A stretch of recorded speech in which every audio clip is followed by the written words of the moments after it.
നമുക്ക് ഫിലിപ്പിയ ലേഖനത്തിൽ നിന്നും ചില പാഠങ്ങൾ പഠിക്കുവാൻ ദൈവം നമ്മെ സഹായിച്ചു. അതിനായിട്ട് നമുക്ക് ദൈവത്തെ സ്തുതിക്കാം. ഇന്ന് ഞാൻ സംസാരിക്കുവാൻ പോകുന്നത് ഫിലിപ്പിയ ലേഖനം 2-ാം അധ്യായത്തിൽ നിന്നാണ്. ഒരുപക്ഷെ ഏറ്റവും അധികം പ്രാവശ്യം ആളുകൾ വായിക്കുകയും പ്രസംഗിക്കുകയും ധ്യാനിക്കുകയും ഒക്കെ ചെയ്തിട്ടുള്ള ഒരു ഭാഗമാണ് ഫിലിപ്പിയ ലേഖനം 2-ാം അധ്യായം. പ്രത്യേകിച്ച് അതിന്റെ ആദ്യത്തെ 11 വാക്യങ്ങൾ. സിസ്റ്റമാറ്റിക് തിയോളജി പഠിക്കുന്നവർ, അതായത് ദൈവശാസ്ത്രം പഠിക്കുന്നവർ, ദൈവശാസ്ത്രത്തെ 10 വിഭാഗങ്ങളായിട്ട് തിരിച്ചിട്ടുണ്ട്. ഇതൊന്നും ബൈബിളിലുള്ളതല്ല, ആളുകൾക്ക് പഠിക്കുവാൻ വേണ്ടിയുള്ള സൗകര്യത്തിന് വേണ്ടി ചെയ്തതാണ്. അങ്ങനെ വിഭാഗിച്ച് പഠിക്കുമ്പോൾ ഈ ഭാഗം, അതായത് ഫിലിപ്പിയ ലേഖനം 2-ാം അധ്യായം 1 മുതൽ 11 വരെയുള്ള വാക്യങ്ങൾ വളരെയധികം പ്രാധാന്യമുള്ളതാണ്. കാരണം കർത്താവായ യേശുക്രിസ്തുവിന്റെ ദൈവത്വത്തെക്കുറിച്ച് പഠിപ്പിക്കുവാൻ ഈ ഭാഗം വളരെയധികം പ്രാവശ്യം ഉപയോഗിച്ചിട്ടുണ്ട്. നമുക്കറിയാമല്ലോ, നമ്മുടെ ആരാധന യോഗങ്ങളിൽ പലപ്പോഴും നമ്മൾ ഈ ഭാഗം വായിക്കുകയും ധ്യാനിക്കുകയും ചെയ്യാറുണ്ട്. അതിന്റെ ഒരു കാരണം, കർത്താവായ യേശുക്രിസ്തുവിന് ഏറ്റവും ശ്രേഷ്ഠമായ നാമം ദൈവം നൽകി എന്നുള്ളതാണ്. പക്ഷേ അതിനു മുമ്പ് നമ്മുടെ കർത്താവിന് ഉണ്ടായ താഴ്ചയെക്കുറിച്ചും നമ്മൾ ഈ ഭാഗത്ത് വായിക്കുന്നു. അപ്പോൾ ഇത് നമ്മെ കർത്താവിനെ ആരാധിക്കുവാനായിട്ട് പ്രേരിപ്പിക്കുന്നു. അതുകൊണ്ട് നമ്മൾ അത് വായിക്കുന്നു. അതിൽ തെറ്റൊന്നുമില്ല, നല്ല കാര്യം. അതുപോലെ തന്നെ യേശുക്രിസ്തു വാസ്തവമായി ദൈവമായിരുന്നു എന്ന കാര്യം പഠിപ്പിക്കുവാനും ഈ ഭാഗം ഉപയോഗിക്കുന്നു.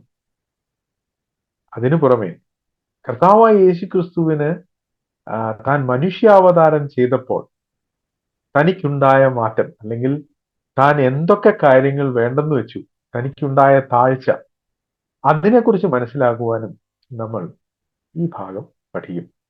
ഇതൊക്കെ നല്ല കാര്യം. എന്നാൽ അപ്പോസ്തലനായ പൗലോസ് ഇത് എഴുതിയതിന്റെ ഉദ്ദേശം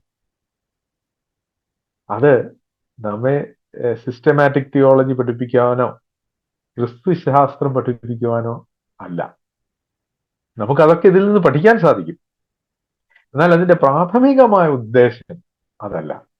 ഞാൻ ആദ്യത്തെ ദിവസം പറഞ്ഞല്ലോ, ഈ കത്ത് പൗലോസ് എഴുതിയത് ഫിലിപ്പിയരുടെ ഇടയിൽ ദൈവം നൽകിയിരിക്കുന്ന ഐക്യം നിലനിർത്തുവാൻ വേണ്ടിയാണ്. അവരുടെ ഇടയിൽ ചില പ്രശ്നങ്ങളുണ്ട്, ചില ആളുകൾ തമ്മിൽ ചില പ്രശ്നങ്ങളുണ്ട്. കൊരിന്തി സഭയിലെ പോലെ വലിയ പാർട്ടികളായി തിരിഞ്ഞ് ഞങ്ങൾ ഇന്നയാളുടെ പക്ഷം, ഞങ്ങൾ ഇന്നയാളുടെ പക്ഷം, പൗലോസിന്റെ പക്ഷം, കേഫാവിന്റെ പക്ഷം, അപ്പല്ലോസിന്റെ പക്ഷം, ക്രിസ്തുവിന്റെ പക്ഷം, അങ്ങനെയൊന്നും പറഞ്ഞുള്ള ഒരു വിഭാഗീയത ഫിലിപ്പിയ സഭയിൽ ഇല്ലായിരുന്നു. എങ്കിലും വിഭാഗീയതയുടെ ചെറിയ വിത്തുകൾ അവിടെ വിതയ്ക്കപ്പെട്ടിരുന്നു. ഒരു പക്ഷേ ആ കാര്യം എപ്പഫ്രാദിത്തോസ് പൗലോസിനോട് പറഞ്ഞതായിരിക്കും. പൗലോസിന് ആ കാര്യത്തിൽ നല്ല ബോധ്യമുണ്ടായിരുന്നു. അതുകൊണ്ടാണ് 4-ാം അധ്യായത്തിൽ നമ്മൾ കണ്ടു, പേര് വിളിച്ച് 2 സഹോദരിമാരോട് നിങ്ങൾ ഏക മനസ്സോടെ ഇരിക്കണം എന്ന് പറയുന്നത്. ഇനി ക്രിസ്തീയ സഭയിൽ ഐക്യമുണ്ടാകുവാൻ എന്താണ് ചെയ്യേണ്ടത്, എന്താണ് ആവശ്യം എന്ന കാര്യം താൻ ഈ 2-ാം അധ്യായത്തിൽ വ്യക്തമായി പറയുകയാണ്. നമുക്ക് ഈ 2-ാം അധ്യായം വായിക്കാം. ഞാനത് ആ ഭാഗം ഒന്ന് ഷെയർ ചെയ്യാൻ പറ്റുമോ എന്നോടെ.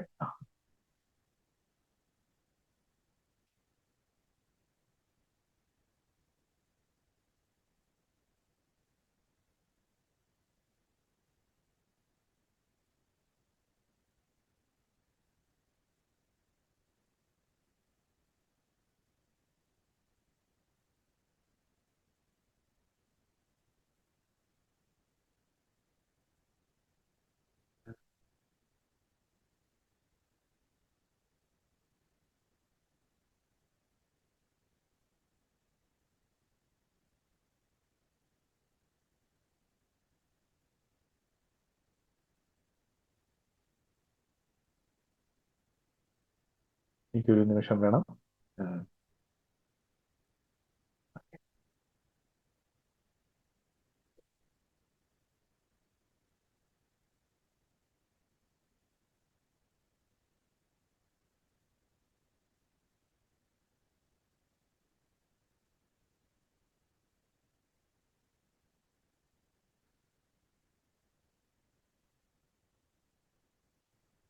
നിങ്ങൾ കാണാമെന്ന് വിചാരിക്കുന്നു. 2-ാം അധ്യായമാണ് ഞാൻ വായിക്കാൻ പോകുന്നത്. ക്രിസ്തുവിൽ വല്ല പ്രബോധനവും ഉണ്ടെങ്കിൽ, സ്നേഹത്തിന്റെ വല്ല ആശ്വാസവും ഉണ്ടെങ്കിൽ, ആത്മാവിന്റെ വല്ല കൂട്ടായ്മയും ഉണ്ടെങ്കിൽ, വല്ല ആർദ്രതയും മനസ്സലിവും ഉണ്ടെങ്കിൽ, നിങ്ങൾ ഏക മനസ്സുള്ളവരായി ഏക സ്നേഹം പൂണ്ട് ഐക്യമെത്തിപ്പെട്ട് ഏക ഭാവമുള്ളവരായി ഇങ്ങനെ എന്റെ സന്തോഷം പൂർണ്ണമാക്കുവിൻ. കാഠ്യത്താലോ ദുരഭിമാനത്താലോ ഒന്നും ചെയ്യാതെ താഴ്മയോടെ ഓരോരുത്തൻ മറ്റുള്ളവനെ തന്നെക്കാൾ ശ്രേഷ്ഠൻ എന്ന് എണ്ണിക്കൊള്ളുവിൻ. ഓരോരുത്തൻ സ്വന്തം ഗുണമല്ല മറ്റുള്ളവന്റെ ഗുണം കൂടെ നോക്കണം. ക്രിസ്തുയേശുവിലുള്ള ഭാവം തന്നെ നിങ്ങളിലും ഉണ്ടായിരിക്കട്ടെ. അവൻ ദൈവരൂപത്തിൽ ഇരിക്കെ ദൈവത്തോടുള്ള സമത്വം മുറുകെ പിടിച്ചുകൊള്ളണമെന്ന് വിചാരിക്കാതെ ദാസരൂപം എടുത്ത് മനുഷ്യ സാദൃശ്യത്തിലായി തന്നെത്താൻ ഒഴുക്കി വേഷത്തിൽ മനുഷ്യനായി വിളങ്ങി തന്നെത്താൻ താഴ്ത്തി മരണത്തോളം, ക്രൂശിലെ മരണത്തോളം തന്നെ അനുസരണമുള്ളവനായി തീർന്നു. അതുകൊണ്ട് ദൈവവും അവനെ ഏറ്റവും ഉയർത്തി സകല നാമത്തിനും മേലായ നാമം നൽകി. അങ്ങനെ യേശുവിന്റെ നാമത്തെങ്കിൽ സ്വർലോകരുടെയും ഭൂലോകരുടെയും അധോലോകരുടെയും മുഴങ്കാലൊക്കെയും മടങ്ങുകയും എല്ലാ നാവും യേശുക്രിസ്തു കർത്താവ് എന്ന് പിതാവായ ദൈവത്തിന്റെ മഹത്വത്തിനായി ഏറ്റുപറയുകയും ചെയ്യേണ്ടി വരും. ഇന്ന് നമ്മൾ അത്രയും ഭാഗം മാത്രമേ ചിന്തിക്കുന്നുള്ളൂ. ക്രിസ്തുവിൽ വല്ല പ്രബോധനവും ഉണ്ടെങ്കിൽ, സ്നേഹത്തിന്റെ വല്ല ആശ്വാസവും ഉണ്ടെങ്കിൽ, വല്ല കൂട്ടായ്മയും ഉണ്ടെങ്കിൽ, വല്ല ആർദ്രതയും മനസ്സലിവും ഉണ്ടെങ്കിൽ, പൗലോസ് ഫിലിപ്പിയിലുള്ള ആളുകളോട് പറയുകയാണ്,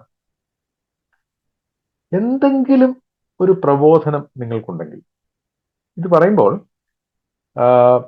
ഈ ഫിലിപ്പിയിലുള്ള സഹോദരന്മാർ, ഫിലിപ്പിയിലുള്ള വിശ്വാസികൾ, അവർക്ക് ക്രിസ്തുയേശുവിൽ വളരെയധികം പ്രബോധനം ലഭിച്ചവരാണ്.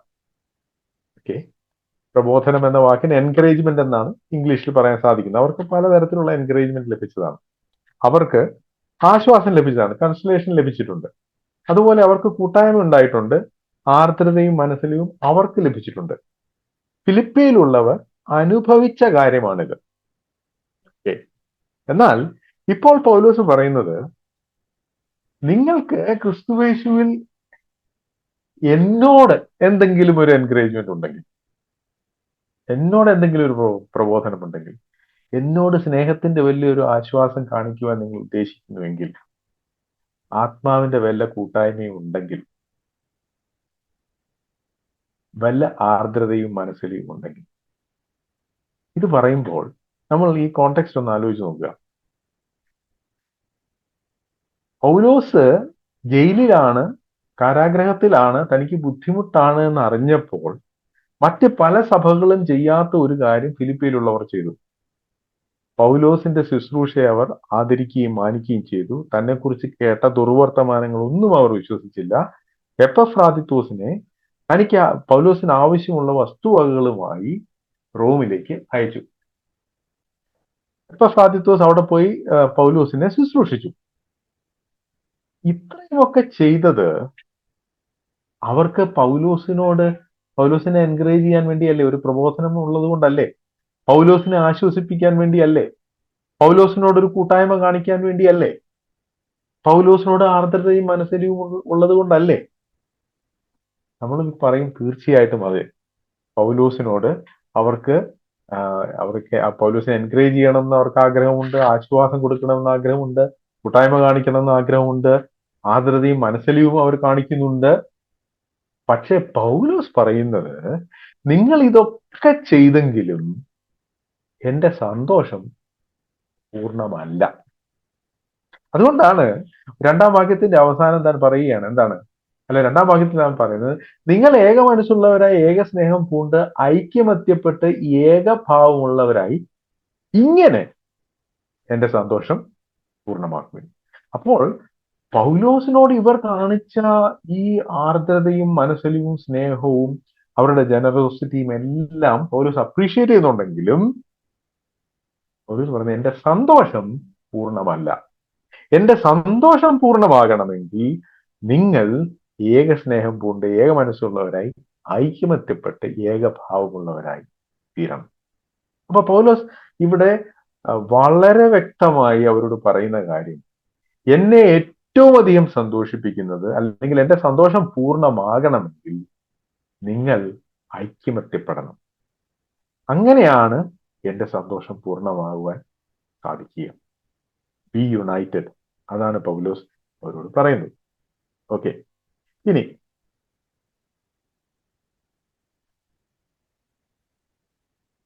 ഈ വിശ്വാസികളുടെ ഇടയിലുള്ള ഐക്യം അല്ലെങ്കിൽ യൂണിറ്റി, ഇത് പുതിയ നിയമത്തിൽ ഒരിടത്തും വിശ്വാസികളോട് നിങ്ങൾ നിങ്ങളുടെ ഇടയിൽ ഐക്യം ഉണ്ടാക്കണം എന്ന് പറഞ്ഞിട്ടില്ല. നിങ്ങൾ അത് ശ്രദ്ധിച്ചിട്ടുണ്ടോ എന്ന് എനിക്ക് അറിഞ്ഞുകൂടാ. ഒരിടത്തും പറഞ്ഞിട്ടില്ല നിങ്ങളുടെ ഇടയിൽ നിങ്ങൾ ഐക്യം ഉണ്ടാക്കണം, പറഞ്ഞിട്ടില്ല. പിന്നെ എന്താ പറഞ്ഞിരിക്കുന്നത്? നിങ്ങളുടെ ഇടയിലുള്ള ഐക്യം അത് മെയിൻറ്റെയിൻ ചെയ്യണം എന്നേ പറഞ്ഞിട്ടുള്ളൂ. Maintain the unity. പൗലോസിന്റെ എഴുത്തുകൾ വായിച്ചാൽ നിങ്ങൾക്ക് അത് മനസ്സിലാവും. ഈ യൂണിറ്റി നിങ്ങൾ മെയിൻറ്റെയിൻ ചെയ്യണം, വിശ്വാസികളുടെ ഇടയിലുള്ള ഐക്യം. ഈ വിശ്വാസികളുടെ ഇടയിലുള്ള ഐക്യം നമുക്കുണ്ടാക്കാൻ സാധിക്കില്ല. എന്താ കാരണം എന്നറിയാമോ? അത് ദൈവം നമുക്ക് തന്നതാണ്. മനുഷ്യന് സൃഷ്ടിക്കാൻ സാധിക്കുന്ന ഒന്നല്ല. നമ്മൾ സാധാരണ ഐക്യം എന്ന് പറയുന്നത് ഏതെങ്കിലും ഒരേ ഇൻട്രസ്റ്റ് ഉള്ള കുറെ ആളുകൾ ഒരുമിച്ച് കൂടിയാൽ അവരുടെ ഇടയിൽ ഐക്യമുണ്ട് എന്ന് നമ്മൾ പറയും. ഉദാഹരണത്തിന് ഇപ്പൊ നമ്മുടെ നാട്ടിൽ പല ക്ലബ്ബുകളുണ്ട്. ഇപ്പൊ ഞാന് ഈ ഒരു സോഷ്യൽ മീഡിയയിൽ ഒരു ക്ലബ്ബ് കണ്ടു. അതിന്റെ പേരാണ് ബുള്ളറ്റ് ഭ്രാന്തന്മാർ. നിങ്ങൾ ഒരുപക്ഷെ കണ്ടു കാണും. ആ ഗ്രൂപ്പിലുള്ള ആളുകൾ, അവർക്കെല്ലാവർക്കും ബുള്ളറ്റ് എൻഫീൽഡിന്റെ ബൈക്കുണ്ട്. അപ്പൊ അവരുടെ എല്ലാവരുടെയും കോമൺ ആയിട്ടുള്ള ഇൻട്രസ്റ്റ് എന്ന് പറയുന്നത് ബുള്ളറ്റ് ബൈക്കാണ്. അപ്പൊ അതിന് അവർക്കൊരു ക്ലബ്ബുണ്ട്. അപ്പൊ ആ ക്ലബിൽ വരുന്ന എല്ലാവർക്കും ഒരേ തരത്തിലുള്ള ബൈക്കാണുള്ളത്, എൻഫീൽഡിന്റെ ബുള്ളറ്റ്.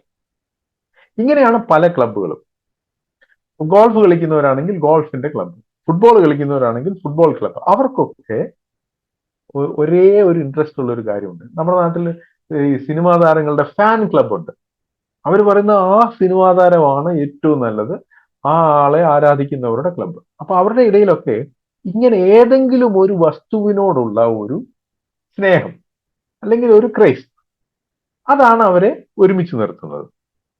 എന്നാൽ ക്രിസ്തീയ ഐക്യം എന്ന് പറയുന്നത്, അതിൽ ക്രിസ്തു വിശ്വാസികളുടെ ഇടയിൽ സഭയിലുള്ള ഐക്യം എന്ന് പറയുന്നത് അങ്ങനെയല്ല. നമുക്ക് എല്ലാവർക്കും ഒരു കാര്യം ഇഷ്ടമുള്ളത് കൊണ്ടല്ല നമ്മൾ ഒരുമിച്ച് നിൽക്കുന്നത്. മറിച്ച് ദൈവം നമ്മെ ഒരു സഭയുടെ, ഒരു ശരീരത്തിന്റെ അംഗങ്ങളാക്കി മാറ്റിയത് കൊണ്ടാണ്. അല്ലാതെ നമ്മൾ ആരും എന്നാ ഈ സഹോദരന്മാരോട് കൂടിയേക്കാം എന്ന് വിചാരിച്ച് നമ്മൾ ഐക്യം ഉണ്ടാക്കിയതല്ല. ഈ ഐക്യം എന്ന് പറയുന്നത്, സഭയിലുള്ള ഐക്യം എന്ന് പറയുന്നത് ഈ ലോകത്തിലുള്ള ഐക്യവുമായിട്ട് വളരെ വ്യത്യാസമുണ്ട്. ഞാൻ പറഞ്ഞല്ലോ, പല ആളുകൾക്കും കോമൺ ആയിട്ടുള്ള ചില ഇൻട്രസ്റ്റ് ഉണ്ട്, അതാണ് അവരെ ഒരുമിച്ച് നിർത്തുന്നത്.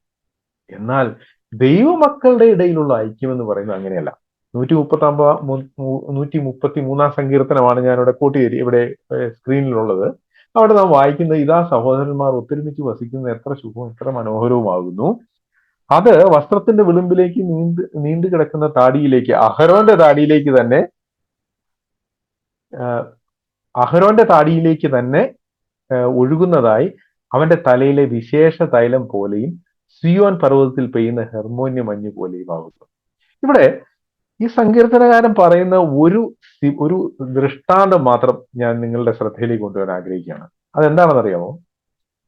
അഹരോന്റെ താടിയിലേക്ക് തന്നെ ഒഴുകുന്നതായി അവന്റെ തലയിലെ വിശേഷ തൈലം പോലെയും. സഹോദരന്മാർ ഒത്തൊരുമിച്ച് വസിക്കുന്നത്, അതായത് ദൈവമക്കൾ ഒത്തൊരുമിച്ച് വസിക്കുന്നത് അഹരോന്റെ തലയിലെ വിശേഷപ്പെട്ട തൈലം പോലെയാണ് എന്നാണ് പറയുന്നത്. എന്താണ് ഈ അഹരോന്റെ തലയിലെ വിശേഷപ്പെട്ട തൈലത്തിന്റെ പ്രത്യേകത? അതിന്റെ പ്രത്യേകത എന്താണെന്ന് അറിയുമോ? അതുപോലെ ഒരു തൈലം ഈ ലോകത്തിൽ വേറെ എവിടെയും കിട്ടുകയില്ല. പലതരത്തിലുള്ള സുഗന്ധ തൈലങ്ങളുണ്ടെങ്കിലും അഹരോന്റെ തലയിലെ തൈലത്തിന്റെ മണം വേറെ എവിടെയുമില്ല. നമുക്കറിയാം, ദൈവം മോശയ്ക്ക് ഈ തൈലം ഉണ്ടാക്കുന്നതിനെ കുറിച്ചുള്ള കൽപ്പന കൊടുത്തപ്പോൾ പറഞ്ഞ ഒരു കാര്യമുണ്ട്. ഈ അളവ് പ്രകാരം വേറെ ആരും ഈ തൈലം ഉണ്ടാക്കരുത്. അങ്ങനെ ആരെങ്കിലും ഉണ്ടാക്കിയാൽ അവനെ ജനത്തിന്റെ ഇടയിൽ നിന്ന് ഛേദിച്ചു കളയണമെന്ന് പറഞ്ഞിരിക്കുന്നു. അപ്പോൾ ഇതുപോലെ ഒരു തൈലം ഈ ലോകത്തില്ല. അത് തന്നെയാണ് ക്രിസ്തീയ ഐക്യത്തിന്റെ പ്രത്യേകത. ഇതുപോലെ ഒരു ഐക്യം ലോകത്തിൽ ലഭ്യമല്ല.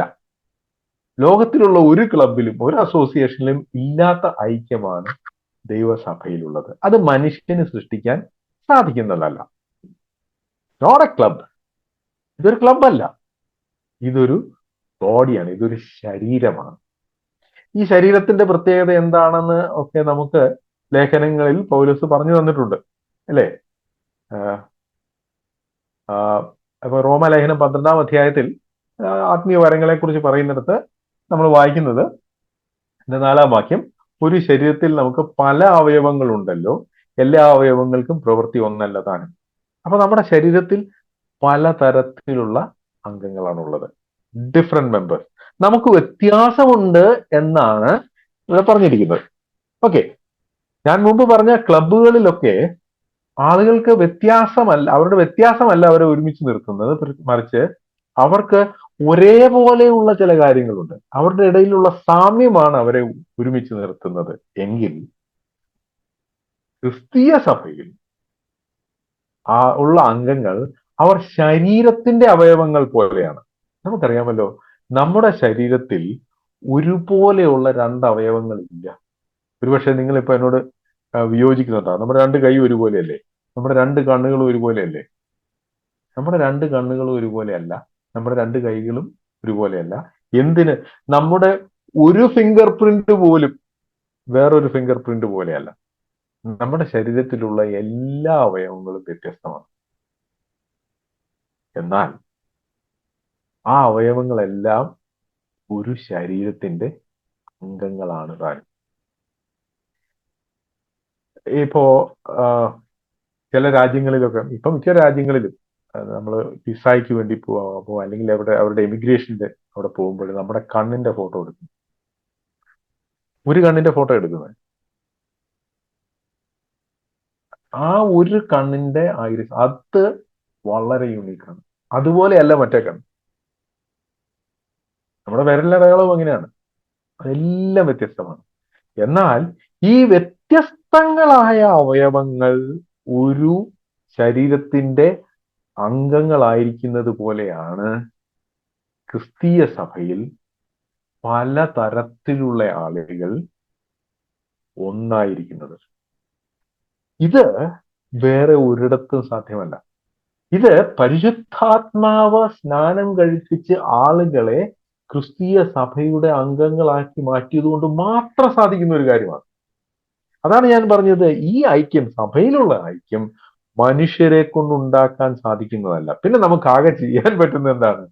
ഈ ഐക്യം, ഈ യൂണിറ്റി നമുക്ക് മെയിൻറ്റെയിൻ ചെയ്യാനായിട്ട് സാധിക്കും. അപ്പൊ നമ്മൾ മനസ്സിലാക്കിയിരിക്കേണ്ട ഒരു കാര്യം, സഭയിൽ ഉള്ള അംഗങ്ങൾ അവർ വ്യത്യസ്തരാണ്, പക്ഷേ ഒരേ ശരീരത്തിന്റെ അംഗങ്ങളാണ്. ഇത് തന്നെയാണ് 1 കൊരിന്ത്യർ 12-ാം അധ്യായത്തിൽ നമ്മൾ വായിക്കുന്നത്. എന്നാൽ കൃപാവരങ്ങളിൽ വ്യത്യാസമുണ്ട്, ആത്മാവ് ഒന്നത്രേ. ശുശ്രൂഷകളിൽ വ്യത്യാസമുണ്ട്, കർത്താവ് ഒരുവൻ. വീര്യപ്രവർത്തികളിൽ വ്യത്യാസമുണ്ട്, എങ്കിലും എല്ലാവരിലും പ്രവർത്തിക്കുന്ന ദൈവം ഒരുവൻ തന്നെ. എന്നാൽ ഓരോരുത്തന് ആത്മാവിന്റെ പ്രകാശനം പൊതുപ്രയോജനത്തിനായി നൽകപ്പെടുന്നു. ഓരോരുത്തന് ആത്മാവിനാൽ ജ്ഞാനത്തിന്റെ വചനവും മറ്റൊരുത്തന് അതേ ആത്മാവിനാൽ പരിജ്ഞാനത്തിന്റെ വചനവും നൽകപ്പെടുന്നു. വേറൊരുത്തന് അതേ ആത്മാവിനാൽ വിശ്വാസം, മറ്റൊരുവന് അതേ ആത്മാവിനാൽ രോഗശാന്തികളുടെ വരം, മറ്റൊരുവന് വീര്യപ്രവൃത്തികൾ, മറ്റൊരുവന് പ്രവചനം, മറ്റൊരുവന് ആത്മാക്കളുടെ വിവേചനം, മറ്റൊരുവന് പലവിധ ഭാഷകൾ, മറ്റൊരുവന് ഭാഷകളുടെ വ്യാഖ്യാനം. എന്നാൽ ഇത് എല്ലാം പ്രവർത്തിക്കുന്നത് താൻ ഇച്ഛിക്കും പോലെ അവനവന് അതത് വരം പകുത്തു കൊടുക്കുന്ന ഒരേ ആത്മാവ് തന്നെ. ശരീരമൊന്നും, അതിന് അവയവം പലതും. ശരീരത്തിന്റെ അവയവം പലതായിരിക്കെ എല്ലാം ഒരു ശരീരവുമായിരിക്കുന്നത് പോലെ ആകുന്നു ക്രിസ്തുവും. യഹൂദന്മാരോ യൗവനന്മാരോ ദാസന്മാരോ സ്വതന്ത്രന്മാരോ നാം എല്ലാവരും ഏക ശരീരമാകുമാറ് ഒരേ ആത്മാവിൽ സ്നാനമേറ്റും എല്ലാവരും ഒരേ ആത്മാവിനെ പാനം ചെയ്തിരിക്കുന്നു. ശരീരം ഒരു അവയവമല്ല, പലതത്രേ. ഞാൻ കൈ അല്ലായകൊണ്ട് ശരീരത്തിലുള്ളതല്ല എന്ന് കാൽ പറയുന്നുവെങ്കിൽ അതിനാൽ അത് ശരീരത്തിനുള്ളതല്ല എന്ന് വരികയില്ല. ഞാൻ കണ്ണല്ലായകൊണ്ട് ശരീരത്തിലുള്ളതല്ല എന്ന് ചെവി പറയുന്നുവെങ്കിൽ അതിനാൽ അത് ശരീരത്തിലുള്ളതല്ല എന്ന് വരികയില്ല. ശരീരം മുഴുവൻ കണ്ണായാൽ ശ്രവണം എവിടെ? മുഴുവൻ ശ്രവണമായാൽ കാണണം എവിടെ? അപ്പോൾ ക്രിസ്തുവിന്റെ സഭയെ അത്ര നന്നായി ഉപമിക്കാൻ പറ്റുന്ന വേറൊന്നും ഈ ലോകത്തില്ല. മനുഷ്യ ശരീരം. മനുഷ്യ ശരീരത്തിൽ എനിക്ക് ഏറ്റവും ഇഷ്ടപ്പെട്ട ഒരു ഉദാഹരണം എന്ന് പറയുന്നത് നമ്മുടെ കൈയാണ്. നമ്മുടെ രണ്ട് കൈക്കും മിക്കവാറും ആളുകളുടെ രണ്ട് കൈക്കും ഒരേ നീളമാണ്, ഒരേ ഷേപ്പാണ്, ഒരേ വലിപ്പമാണ്. എന്നാൽ ഈ രണ്ട് കൈയും നിങ്ങൾ ശ്രദ്ധിച്ചിട്ടുണ്ടോ? മിറർ ഇമേജാ എന്ന് പറഞ്ഞാൽ രണ്ട് ഓപ്പോസിറ്റാ. ഒരു കൈ കൊണ്ട് നമ്മൾ ക്ലോക്ക് വൈസിൽ പിടിക്കുന്നു, മറ്റേ കൈ കൊണ്ട് ആന്റി ക്ലോക്ക് വൈസിൽ പിടിക്കുന്നു. എല്ലാം ഓപ്പോസിറ്റാ. എന്ന് വെച്ച് ഈ കൈകൾ തമ്മിൽ യാതൊരു പ്രശ്നവും ഇല്ല.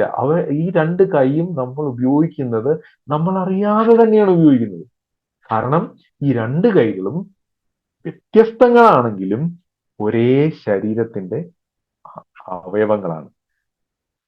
ദൈവമോ തന്റെ ഇഷ്ടപ്രകാരം അവയവങ്ങളെ ശരീരത്തിൽ വെവ്വേറെയായി വെച്ചിരിക്കുന്നു. സകലവും ഒരു അവയവമെങ്കിൽ ശരീരം എവിടെ? എന്നാൽ അവയവങ്ങൾ പലതെങ്കിലും ശരീരം ഒന്ന് തന്നെ. കണ്ണിന് കൈയോട് നിന്നെ കൊണ്ട് എനിക്ക് ആവശ്യമില്ല എന്നും തലയ്ക്ക് കാലുകളോട് നിന്നെ കൊണ്ട് എനിക്ക് ആവശ്യമില്ല എന്നും പറഞ്ഞുകൂടാ. ശരീരത്തിൽ ബലം കുറഞ്ഞവ എന്ന് തോന്നുന്ന അവയവങ്ങൾ തന്നെ ആവശ്യമുള്ളവയാകുന്നു. ശരീരത്തിൽ മാനം കുറഞ്ഞവ എന്ന് തോന്നുന്നവയ്ക്ക് നാം അധികം മാനമണിയിക്കുന്നു. നമ്മിൽ അഴകു കുറഞ്ഞവയ്ക്ക് അധികം അഴകു വരുത്തുന്നു. നമ്മിൽ അഴകുള്ള അവയവങ്ങൾക്ക് അത് ആവശ്യമില്ലല്ലോ. ശരീരത്തിൽ ഭിന്നത വരാതെ അവയവങ്ങൾ അന്യോന്യം ഒരുപോലെ കരുതേണ്ടതിനായി ദൈവം കുറവുള്ളതിന് അധികം മാനം കൊടുത്തുകൊണ്ട് ശരീരത്തെ കൂട്ടിച്ചേർത്തിരിക്കുന്നു. അതിനാൽ ഒരു അവയവം കഷ്ടം അനുഭവിക്കുന്നുവെങ്കിൽ അവയവങ്ങളൊക്കെയും കൂടെ കഷ്ടം അനുഭവിക്കുന്നു. ഒരു അവയവത്തിന് മാനം വന്നാൽ അവയവങ്ങളൊക്കെയും സന്തോഷിക്കുന്നു. എന്നാൽ നിങ്ങൾ ക്രിസ്തുവിന്റെ ശരീരവും ഓരോരുത്തൻ വെവ്വേറെയായ അവയവങ്ങളുമാകുന്നു. ദൈവം സഭയിൽ ഒന്നാമത് അപ്പോസ്തലന്മാർ, രണ്ടാമത് പ്രവാചകന്മാർ, മൂന്നാമത് ഉപദേഷ്ടാക്കന്മാർ, ഇങ്ങനെ ഓരോരുത്തരെ നിയമിക്കുകയും പിന്നെ വീര്യപ്രവർത്തികൾ, രോഗശാന്തികളുടെ വരം, സഹായം ചെയ്യാനുള്ള വരം, പരിപാലന വരം, വിവിധ ഭാഷാവരം എന്നിവ നൽകുകയും ചെയ്തു. അപ്പോൾ പലതരത്തിലുള്ള മിനിസ്ട്രികൾ ഉണ്ട്. എന്നാൽ ഇതെല്ലാം ഒരു ആത്മാവ് ഒരു ശരീരത്തിൽ ചെയ്യിക്കുന്നു എന്നാണ് പൗലോസ് പറയുന്നത്. അതാണ് കൊരിന്ത്യർ ലേഖനം 12-ാം അധ്യായത്തിൽ നമ്മൾ കാണുന്നത്. ഓക്കെ, അപ്പോൾ നമ്മുടെ ഈ സഭയിലുള്ള ഐക്യം എന്ന് പറയുന്നത് എന്താണ്? ഇവിടെ നമ്മൾ ശ്രദ്ധിക്കേണ്ട ഒരു കാര്യം, പലപ്പോഴും നമ്മൾ ഐക്യം അല്ലെങ്കിൽ യൂണിറ്റി എന്ന് പറയുന്നത് യൂണിഫോമിറ്റിയാണ്. ഓക്കെ, യൂണിഫോമിറ്റി എന്നുള്ള വാക്ക് നമുക്ക് മനസ്സിലാവും. അതിന്റെ മലയാളം ഏകരൂപം എന്നാണ്. ഐക്യവും ഏകരൂപവും. ഐക്യവും ഏകരൂപവും അത് രണ്ടും രണ്ടാണ്. ഐക്യം എന്ന് പറയുന്നത്, യൂണിറ്റി എന്ന് പറയുന്നതും യൂണിഫോമിറ്റി എന്ന് പറയുന്നതും രണ്ടും രണ്ടാണ്. സഭയിലുള്ളത് യൂണിറ്റി, പട്ടാളത്തിലുള്ളത് യൂണിഫോമിറ്റി, അല്ലെങ്കിൽ സ്കൂളിലെ അസംബ്ലിയിൽ ഉള്ളത് യൂണിഫോമിറ്റി. എന്താണ് യൂണിഫോമിറ്റി?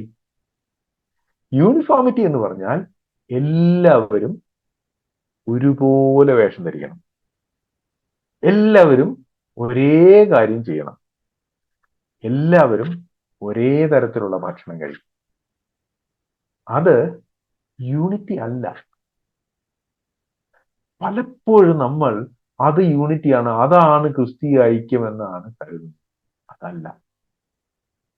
മനസ്സിലായോ? അപ്പൊ എല്ലാവരും ഒരുപോലെ ആണെങ്കിൽ യൂണിറ്റി എന്ന് പറയുന്ന ആളുകൾ അവർ പറയുന്നത് എന്താണ്? ശരിക്കും എല്ലാവരും എന്നെ പോലെ ആയിരിക്കണം. ഇപ്പൊ മലയാളത്തില് അത് ഒരു പ്രശ്നമല്ല. ഇംഗ്ലീഷില്, അപ്പൊ ഇംഗ്ലീഷ് സഭകളിലൊക്കെ ഉള്ള ഒരു വലിയ പ്രശ്നം എന്താണെന്ന് വെച്ചാൽ ഏത് ട്രാൻസ്ലേഷനാണ് ഉപയോഗിക്കേണ്ടത്. അപ്പൊ അതിനെക്കുറിച്ചുള്ള തർക്കങ്ങൾ വരുമ്പോൾ ഓരോരുത്തരും അവരവർ ഉപയോഗിക്കുന്ന തർജ്ജമയാണ് ഏറ്റവും നല്ലത് എന്ന് വാദിച്ച് കൽപ്പിക്കാൻ ശ്രമിക്കുകയാണ്. അപ്പൊ അവരെന്താ ട്രൈ ചെയ്യുന്നത്? എല്ലാവരും എന്നെപ്പോലെയാണ്, ഞാൻ ഉപയോഗിക്കുന്ന ട്രാൻസ്ലേഷൻ തന്നെ ഉപയോഗിക്കും. എല്ലാവർക്കും വ്യത്യസ്തങ്ങളായ ചില ഇഷ്ടങ്ങളുണ്ട്, ഇഷ്ടങ്ങളും അനിഷ്ടങ്ങളുമുണ്ട്. എന്നാൽ അത് മറ്റുള്ളവരും അതുപോലെ തന്നെ ചെയ്യണമെന്ന് പറയുന്നത് അത് ഐക്യമല്ല, അത് യൂണിഫോമിറ്റിയാണ്. നമ്മൾ എല്ലാവരെയും ഒരാളെ പോലെ, അല്ലെങ്കിൽ ഒരാളെ അനുകരിക്കുവാനായി ഫോഴ്സ് ചെയ്യാണ്. അത് യൂണിറ്റി അല്ല. ഇത് വളരെ ലളിതമായിട്ട് എടുക്കരുത്. കാരണം ഏതെങ്കിലും ഒരു കൾട്ടിനെ നിങ്ങൾ, കൾട്ട് എന്ന് പറഞ്ഞാൽ ദൈവവചനത്തിലെ ഉപദേശങ്ങൾ വളരെ തെറ്റായി പഠിപ്പിക്കുന്ന ഗ്രൂപ്പുകളെയാണ് കൾട്ട് എന്ന് പറയുന്നത്. നിങ്ങൾ ഈ കൾട്ടുകളെ പരിശോധിച്ച് നോക്കിയാൽ, ഞാനത് കൾട്ടുകളെ പോയി പഠിക്കണമെന്ന് ഞാൻ പറയുന്നില്ല. എന്നാൽ ഈ കൾട്ടുകളിലൊക്കെ ഉള്ള ഒരു പ്രത്യേകത എന്ന് പറയുന്നത്, അവിടെ യൂണിഫോമിറ്റിക്ക് വലിയ പ്രാധാന്യം.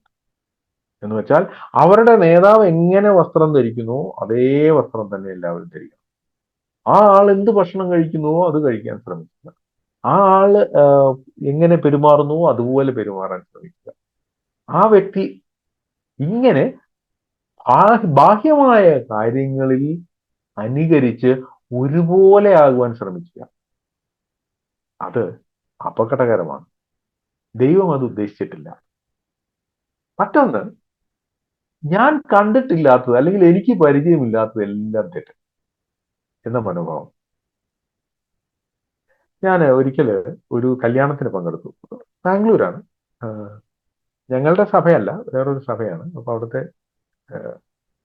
അപ്പൊ കല്യാണം നടക്കുന്ന സമയത്ത് അവിടെ കല്യാണം നടന്നത്, ആദ്യം വിവാഹ ശുശ്രൂഷ നടന്നു. അത് കഴിഞ്ഞാണ് വചന ശുശ്രൂഷ. അപ്പൊ ഇത് കണ്ടു കഴിഞ്ഞപ്പോ ഒരാള്, എനിക്കറിയാവുന്ന ഒരാളാണ്, അദ്ദേഹം അങ്ങ് ഭയങ്കരമായിട്ട് ശോഭിക്കുകയാണ്. പുള്ളി പറയുന്നത്, ഞങ്ങളുടെ അവിടെയൊക്കെ അങ്ങനെയല്ല, പ്രസംഗം കഴിഞ്ഞാണ് കല്യാണം, അങ്ങനെയല്ലേ വേണ്ടത്. ഈ ഭയങ്കരമായിട്ട് അങ്ങ് ശോഭിക്കുകയാണ്. അപ്പൊ ഞാൻ ആലോചിച്ചു, ദൈവമേ, കല്യാണം എങ്ങനെയാ നടത്തേണ്ടതെന്ന് വേദോസ്തത്തിൽ എങ്ങും എഴുതിയിട്ടില്ല. ഓരോ സ്ഥലത്ത് ഓരോ അവരുടെ സൗകര്യം അനുസരിച്ച് അവർ ചെയ്യുന്നു. അവര് അന്ന് കല്യാണം നടത്തി, അവര് ബാംഗ്ലൂരുള്ളവരല്ല, വേറെ പുറത്തുനിന്ന് എവിടെയോ വന്ന് കല്യാണം നടത്തിയതാണ്. അപ്പൊ അവരുടെ നാട്ടിൽ അങ്ങനെയാണ് ഒരു പരിചയം. അപ്പൊ ഇവിടെ ഉള്ള ഈ ഈ സഹോദരൻ അത് കണ്ടിട്ടില്ല. അദ്ദേഹം പറയുന്നത്, ഞാൻ ഇതുവരെ ഇത് കണ്ടിട്ടില്ല, അതുകൊണ്ട് ഇത് തെറ്റാണ്. ഞാൻ കണ്ടിട്ടില്ലാത്തതെല്ലാം തെറ്റ്, എനിക്ക് പരിചയമില്ലാത്തതെല്ലാം വചനവിരുദ്ധം എന്ന മനോഭാവം. എനിക്ക് വളരെ വിഷമം തോന്നിയ ഒരു കാര്യം, ഒരുപക്ഷെ നിങ്ങൾ കണ്ടു കാണും, ഏത് നിലയിലാണ് നിങ്ങൾ കണ്ടതെന്ന് എനിക്ക് അറിഞ്ഞുകൂടാ. ഒരു സ്ഥലത്ത് സ്നാനം നടക്കുകയാണ്. ആ സ്നാനം എങ്ങനെയാന്ന് വെച്ചാൽ, ഒരു വലിയ വീപ്പ, ആ വീപ്പ അകത്ത് സ്നാനപ്പെടുന്ന ആള് ഇറങ്ങി നിൽക്കും. സ്നാനപ്പെടുന്ന ആള് വീപ്പയ്ക്കകത്തല്ല, വീപ്പയുടെ പുറത്താണ്. എന്നിട്ടാണ് സ്നാനം നടക്കുന്നത്. അപ്പൊ ഇത് കണ്ടിട്ട് ആളുകൾ പറഞ്ഞു, അയ്യോ, ഇതെന്തൊരു തെറ്റാണ്, ഇങ്ങനെയാണോ സ്നാനം നടത്തുന്നത്, ഇത് ദൈവനാമത്തെ ദുഷിക്കുകയാണ് എന്നൊക്കെ പറഞ്ഞ് വലിയ വാദങ്ങളൊക്കെ നടത്തുകയാണ്. എനിക്കറിയാം ഇതെന്താണ് സംഭവം എന്ന്. ഇത് സ്നാനം നടത്തുന്ന സ്ഥലത്ത് മഴ പെയ്തിട്ട് 3-4 വർഷങ്ങളായി. അവിടെ വെള്ളം എന്ന് പറയുന്ന സാധനം ഇല്ല. അപ്പൊ ഇവർക്ക് ഒരു കുളത്തിലോ ഒരു നദിയിലോ പോയി സ്നാനപ്പെടാൻ സാധിക്കില്ല. അപ്പൊ അവിടെയുള്ള ആളുകൾ ചുമന്നുകൊണ്ട് വന്നാണ് വെള്ളം സ്നാനപ്പെടാനായിട്ട് വെള്ളം ചുമന്നുകൊണ്ട് വന്നിരിക്കുകയാണ്. അപ്പൊ അത് വീപ്പയ്ക്കകത്ത് ഒഴിച്ചിട്ട് ഒരാൾ നിന്ന് കഴിഞ്ഞാൽ മുങ്ങാനുള്ള അത്രയും വെള്ളം അവർക്ക് ഇതിനു വേണ്ടി ചെലവാക്കിക്കാൻ സാധിക്കുള്ളൂ. ഇങ്ങനെയൊരു സ്നാനം മലയാളികൾ കണ്ടിട്ടില്ല. നമുക്ക് അതിന്റെ ആവശ്യമില്ല, നമുക്ക് ഇഷ്ടംപോലെ വെള്ളമുണ്ട്, നമുക്ക് തോടും കുളങ്ങളും ഒക്കെ ഉണ്ട്. നമ്മൾ കണ്ടിട്ടില്ലാത്തത് കൊണ്ട് ഇത് തെറ്റാണ് എന്ന് മാത്രമല്ല, ചിലരെന്താ പറയുന്നത് അറിയോ, ഇത് അന്ത്യകാലത്തിന്റെ ലക്ഷണമാണ്, അങ്ങനെയും കൂടെ പറഞ്ഞു കളയും. അപ്പോൾ നമ്മൾ കണ്ടിട്ടില്ലാത്ത എല്ലാ കാര്യങ്ങളും തെറ്റാണെന്നുള്ള ഒരു മനോഭാവം എടുക്കരുത്, അത് ശരിയല്ല. പിന്നെ എനിക്കിഷ്ടമില്ലാത്തതെല്ലാം പാപം എന്ന് പറയുന്നത്. എനിക്കിഷ്ടമില്ലാത്ത പല കാര്യങ്ങളുണ്ട്. ഒരുപക്ഷെ എനിക്ക് ചുമന്ന ഷർട്ട് ഇഷ്ടമല്ല, ചുമന്ന നിറം ഇഷ്ടമല്ലായിരിക്കും. അപ്പൊ ചുമന്ന ഷർട്ട് ഇട്ട എല്ലാവരും പാപം ചെയ്യുകയാണെന്ന് ഉള്ളൊരു സ്റ്റാൻഡ് എനിക്ക് എടുക്കാൻ നോക്കും. അല്ലെങ്കിൽ ആരും ചുമന്ന ഷർട്ട് ഇടരുത്, അത് യൂണിഫോമിറ്റിയുടെ ഭാഗമാണ്. എനിക്ക് ഇഷ്ടമല്ലാത്തതെല്ലാം പാപം എന്ന് പറയാൻ ദൈവത്തിന് മാത്രമേ കഴിയൂ, മനുഷ്യർക്ക് ആർക്കും കഴിയില്ല. നമുക്ക് ഇഷ്ടമില്ല എന്നതുകൊണ്ട് അത് പാപമല്ല. ദൈവവചനത്തിൽ അത് പറഞ്ഞിട്ടുണ്ടെങ്കിൽ, അത് അങ്ങനെ പറഞ്ഞിട്ടുണ്ടെങ്കിൽ അത് പാപമാണ്. പക്ഷേ എനിക്ക് ഇഷ്ടമില്ലാത്ത വേറെ ആരും ചെയ്യരുത് എന്ന മനോഭാവം നമ്മൾ വെക്കാൻ പാടില്ല. പിന്നെ മറ്റൊന്ന്, എല്ലാവർക്കും ഒരേ മുൻഗണനാക്രമം ആയിരിക്കണം. നമുക്കറിയാമല്ലോ, നമ്മുടെ ഓരോരുത്തരുടെയും ജീവിതം പരിശോധിച്ച് നോക്കിയാൽ നമ്മുടെ ജീവിതത്തിൽ നമുക്കിഷ്ടമുള്ള ബൈബിൾ ക്യാരക്ടറുണ്ട്, അല്ലെ? നമുക്കിഷ്ടമുള്ള വേദഭാഗങ്ങളുണ്ട്, നമുക്ക് വളരെ ഇഷ്ടമുള്ള ചില ഉപദേശ വിഷയങ്ങളുണ്ട്. അതിന്റെ അർത്ഥം മറ്റു ഉപദേശ വിഷയങ്ങളൊക്കെ തെറ്റാണെന്നോ അതിനൊന്നും പ്രാധാന്യമില്ലെന്നോ അല്ല. പക്ഷേ വ്യക്തിപരമായി നമ്മൾക്ക് ചില കാര്യങ്ങളോട് വലിയൊരു പ്രതിപത്തിയുണ്ട്. അത് വ്യക്തിപരമായ ഒരു കാര്യമാണ്. ഞാനൊരു കാര്യം പറയാം. എന്നെ സംബന്ധിച്ചിടത്തോളം ദൈവം മനുഷ്യന് കൊടുത്തിരിക്കുന്ന സ്വാതന്ത്ര്യം, അതായത് കർത്താവായ യേശു ക്രിസ്തുവിനെ ദൈവം ഈ ഭൂമിയിലേക്ക് അയച്ചു നമ്മുടെ പാപങ്ങൾക്ക് വേണ്ടി മരിക്കുവാനായി ആണ് അവനെ ഈ ഭൂമിയിലേക്ക് അയച്ചത്. അത് വിശ്വസിക്കുന്നവർക്ക് നിത്യജീവനുണ്ട്. ഇതാണ് സുവിശേഷ സന്ദേശം. എന്നാൽ ഈ സന്ദേശം ആളുകളോട് പറയുമ്പോൾ ആ സമയത്ത് തന്നെ ദൈവം ആളുകൾക്ക് അത് തിരസ്കരിക്കാനുള്ള സ്വാതന്ത്ര്യങ്ങൾ കൊടുത്തിരിക്കുക. എന്നെ സംബന്ധിച്ച് എനിക്കത് വലിയൊരു കാര്യമായിട്ട് തോന്നുന്നു. ദൈവം ഇത്രയും വലിയവനായ ദൈവം, ഇത്ര സർവശക്തനും സർവജ്ഞാനിയും എല്ലാറ്റിനെയും നിയന്ത്രിക്കാൻ കഴിവുള്ള ദൈവം ഈ പുഴുക്കളായ നമ്മെപ്പോലുള്ള മനുഷ്യർക്ക് തന്റെ പുത്രനെ സ്വീകരിക്കാനോ തിരസ്കരിക്കാനോ ഉള്ള സ്വാതന്ത്ര്യം കൊടുത്തിരിക്കുക. എനിക്കത് വലിയ കാര്യമാണ്. പലർക്കും അതൊരു വേറെ എന്തെങ്കിലും ആയിരിക്കും അവരുടെ ജീവിതത്തിൽ വലിയ കാര്യം. എനിക്കത് വലിയ കാര്യമായിട്ട് എനിക്ക് പലപ്പോഴും തോന്നിയിട്ടുണ്ട്. എന്നാലും ദൈവം ഇങ്ങനെ മനുഷ്യൻ എന്തിനാ ഒരു സ്വാതന്ത്ര്യം കൊടുത്തത് എനിക്ക് പലപ്പോഴും തോന്നിയിട്ടുണ്ട്. അപ്പോൾ അതെന്റെ പ്രയോറിറ്റിയാണ്. ഈ പ്രയോറിറ്റിക്ക് പല ആളുകളിലും വ്യത്യാസം ഉണ്ടായിരിക്കും. അത് നമ്മുടെ ശുശ്രൂഷകളുടെ കാര്യത്തിലും അത് ശരിയാണ്. ഞാൻ ഇപ്പൊ റേഡിയോയിലും മീഡിയയിലും പ്രവർത്തിക്കുന്ന ഒരാളാണ്. അപ്പൊ എന്നോട് ചോദിച്ചാൽ ഏറ്റവും പ്രധാനപ്പെട്ട മിനിസ്ട്രി മീഡിയ മിനിസ്ട്രി ആണെന്ന് ഞാൻ പറയും. എന്നാൽ വേറൊരു സഹോദരൻ, അദ്ദേഹത്തിന് ദൈവം വരം കൊടുത്തിരിക്കുന്നത് വ്യക്തിപരമായ സുവിശേഷം പറയാനായിട്ടുള്ള വരമാണ് കൊടുത്തിരിക്കുന്നത്. അതാണ് അദ്ദേഹത്തിന്റെ ആത്മീയമായ വരം. അപ്പൊ അദ്ദേഹം പറഞ്ഞു ഇല്ലില്ല, ഈ പേഴ്സണൽ ഇവാഞ്ചലിസമാണ് ഏറ്റവും പ്രധാനപ്പെട്ട കാര്യം. വേറൊരാൾ പറയും അല്ലല്ല, ട്രാക്റ്റുകൾ കൊടുക്കുക, അത് അച്ചടിക്കുക, അത് വിതരണം ചെയ്യുക, അതാണ്. ഇതിലേതാ ശരി? ഇതെല്ലാം ശരിയാ. കാരണം ഇതൊക്കെ ചെയ്യാൻ ഓരോരുത്തരെ ദൈവം അവർക്ക് അതിനുള്ള വരവും അതിനുള്ള വിഷനും കൊടുത്തിരിക്കുക. എനിക്ക് ആ വിഷൻ ഇല്ലാത്തത് കൊണ്ട് എന്റെ വിഷൻ, ഞാൻ ചെയ്യുന്നത് മാത്രമാണ് ശരി, ഇതാണ് ഏറ്റവും പ്രധാനപ്പെട്ട ശുശ്രൂഷ എന്നൊരു മനോഭാവം പാടില്ല. അത് നമ്മൾ യൂണിഫോമിറ്റി ഉണ്ടാക്കാൻ ശ്രമിക്കുക. എല്ലാവരും എന്നെ പോലെ അല്ലെങ്കിൽ എല്ലാവരും ഒരുപോലെയാണ്. ദൈവം അങ്ങനെയല്ല സഭ വിഭാവനം ചെയ്തിരിക്കുന്നത്. ദൈവം സഭ വിഭാവനം ചെയ്തിരിക്കുന്നത് വിവിധ തരത്തിലുള്ള ആത്മീക വരങ്ങളുള്ള ആളുകൾ, അവരെല്ലാവരും ഒരു ശരീരത്തിന്റെ അവയവം. അവരെല്ലാവരും പൊതുപ്രയോജനത്തിന് വേണ്ടി അവരുടെ ആത്മീയ വരങ്ങൾ ഉപയോഗിക്കുക. അപ്പൊ അതാണ് യൂണിറ്റി, അല്ലാതെ യൂണിഫോമിറ്റി അല്ല.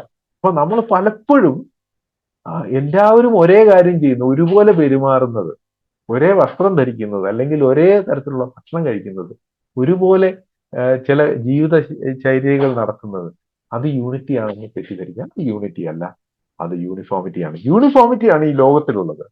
എന്നാൽ ഐക്യം എന്ന് പറയുന്നത് അത് ദൈവം തന്റെ സഭയിൽ മാത്രം കൊടുത്തിരിക്കുന്ന ഒരു കാര്യമാണ് എന്ന് ഓർക്കുക.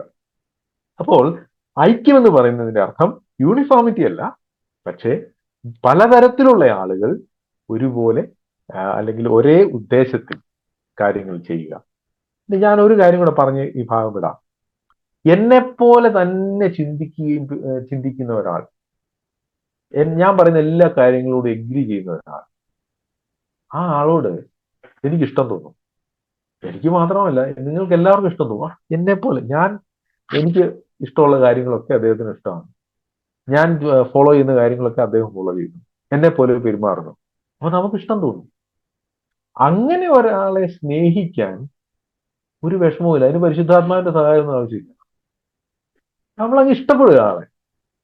എന്നാൽ നമ്മോട് വ്യത്യാസമുള്ള, നമ്മെപ്പോലെ ചിന്തിക്കാത്ത, നമ്മുടെ പല പ്രയോറിറ്റീസിനും പ്രാധാന്യം കൊടുക്കാത്ത, നാം ചിന്തിക്കുന്നത് പോലെ അല്ല മറിച്ച് ചിന്തിക്കുന്ന ഒരാൾ, അങ്ങനെ ഒരാൾ സഭയിലുണ്ടെങ്കിൽ ആളെ സ്നേഹിക്കാൻ സാധിക്കുമോ?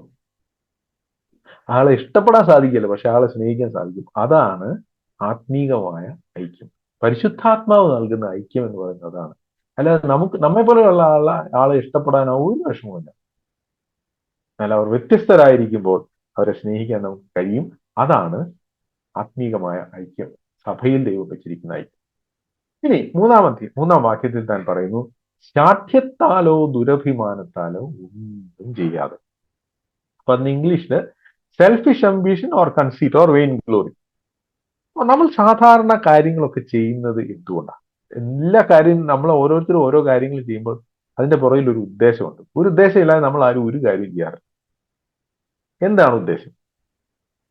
മാനുഷികമായി പറഞ്ഞാൽ നമ്മുടെ ഉദ്ദേശം എന്ന് പറയുന്നത് നമുക്കിഷ്ടമുള്ള കാര്യം നടക്കണമെന്നാണ് നമ്മുടെ ഉദ്ദേശം. നമുക്ക് എല്ലാവർക്കും സെൽഫിഷ് അംബിഷൻ ഉണ്ട്, സ്വാർത്ഥ താല്പര്യം. ഇവിടെ ശാഠ്യം എന്ന് പറഞ്ഞിരിക്കുന്ന വാക്ക് സെൽഫിഷ് അംബിഷൻ എന്നാണ്. അപ്പൊ അതില് ഈ അംബിഷൻ, ഒരു ആഗ്രഹം എന്ന് പറയുന്നത് തെറ്റല്ല. അപ്പൊ നമുക്കറിയാം, പൗലോസിന് റോമിൽ പോകണമെന്ന് ആഗ്രഹം ഉണ്ടായിരുന്നു, പിന്നെ സ്പെയിനിൽ പോകണമെന്ന് ആഗ്രഹം ഉണ്ടായിരുന്നു. അതൊന്നും ഒരു തെറ്റായ ആഗ്രഹമല്ല. അത്തരത്തിലുള്ള ആഗ്രഹങ്ങൾ നമുക്കും ഉണ്ടാകാം, നല്ല ആഗ്രഹങ്ങൾ. എന്നാൽ സ്വാർത്ഥമായ ആഗ്രഹങ്ങൾ, അതായത് എന്റെ സ്വന്തം സുഖത്തിന്, എന്റെ സ്വന്തം കാര്യം നടക്കാൻ വേണ്ടി മാത്രം ഉള്ള ആഗ്രഹങ്ങൾ, അതാണ് സെൽഫിഷ് അംബിഷൻ. അങ്ങനെ കാര്യങ്ങൾ ചെയ്യരുത്. പിന്നെ രണ്ടാമത് പറഞ്ഞിരിക്കുന്നത് ദുരഭിമാനത്താൽ ഒന്നും ചെയ്യരുത്. ദുരഭിമാനം എന്ന് പറഞ്ഞാൽ വെയിൻ ഗ്ലോറി അല്ലെങ്കിൽ വെയിൻ കൺസീറ്റ് എന്നാ പറയുന്നത്. എന്താണ് ദുരഭിമാനം? ചുരുക്കി പറഞ്ഞാൽ ദുരഭിമാനം എന്ന് പറയുന്നത് മറ്റുള്ളവർ എന്നെ കുറിച്ച് എന്ത് ചിന്തിക്കും എന്ന കൺസേൺ.